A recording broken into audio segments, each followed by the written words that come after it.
L'admission des femmes à l'égalité parfaite serait donc la marque la plus sûre de la civilisation et elle doublerait les forces intellectuelles du genre humain.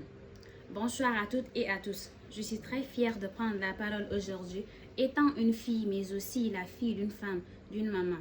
Chère maman, femme, fille, sœur, nous célébrons aujourd'hui la Journée internationale de la femme, une journée où les femmes et les hommes qui œuvrent pour l'égalité des genres sont mis à l'honneur.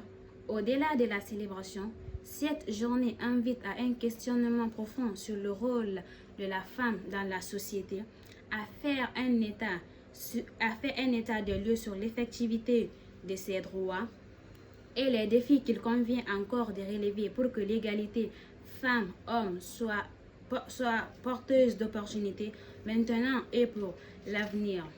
Chères mesdames, beaucoup d'eau a coulé sur les ponts.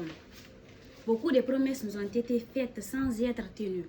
L'heure n'est plus à la mendicité de nos droits, car la vraie liberté et la vraie indépendance ne s'acquièrent jamais sans revendication et sans lutte.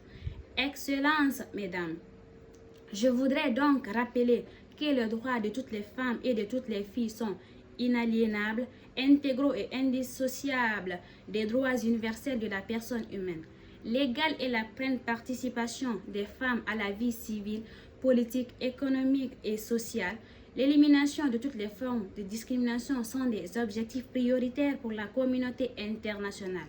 Ces droits et principes sont consacrés dans un certain nombre d'instruments internationaux dont la Guinée est signataire, notamment la Déclaration universelle des droits de l'homme, le Pacte international relatif aux droits civils, le Pacte international relatif aux droits économiques, sociaux et culturels, sur les conventions sur l'élimination de toutes les formes de discrimination.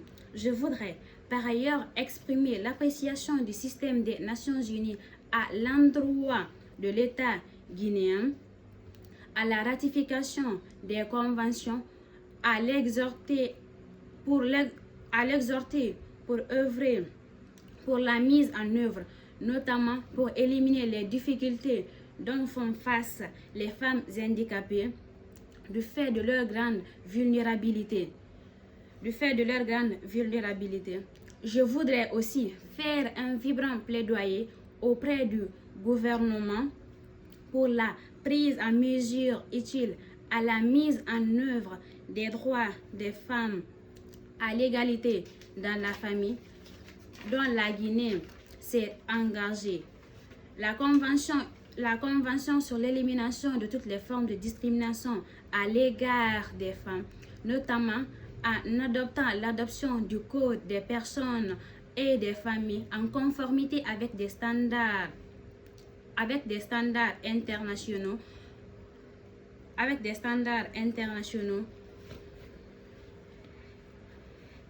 J'entends donc par ailleurs exprimer notre pression collective et l'adoption des sanctions plus ciblées contre les responsables et les auteurs des violations sexuelles qui sont responsables des violations multiples des droits de l'homme et des femmes qui en font intégralement partie.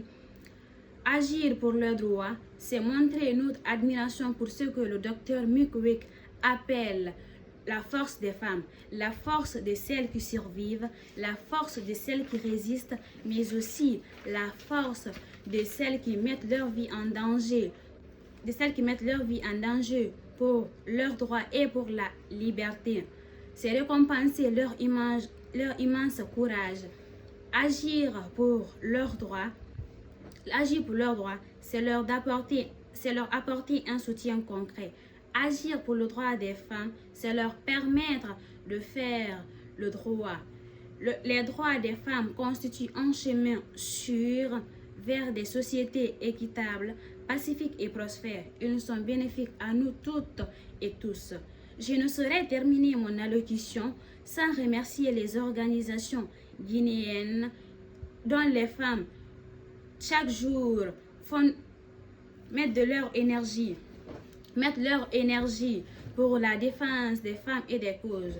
Je rends un vibrant plaidoyer Également à toutes ces femmes qui, dans leur combat de chaque jour, sont consacrées à défendre les causes des femmes, notamment Moussa Yerouba, Kadia Toukaba, Domaning Doré, Rose Paula Presemou, Manam Bakante, Diaka Sidibé, Diaka Kamara, Mahfoudia Bangoura, Gelika Babintou, Sayon Kamara, Mimish Diabaté, Maria Toubokoum, et particulièrement à ma maman chérie, Kadia Toussila. Ensemble, prenons des mesures urgentes pour faire une réalité. Je vous remercie.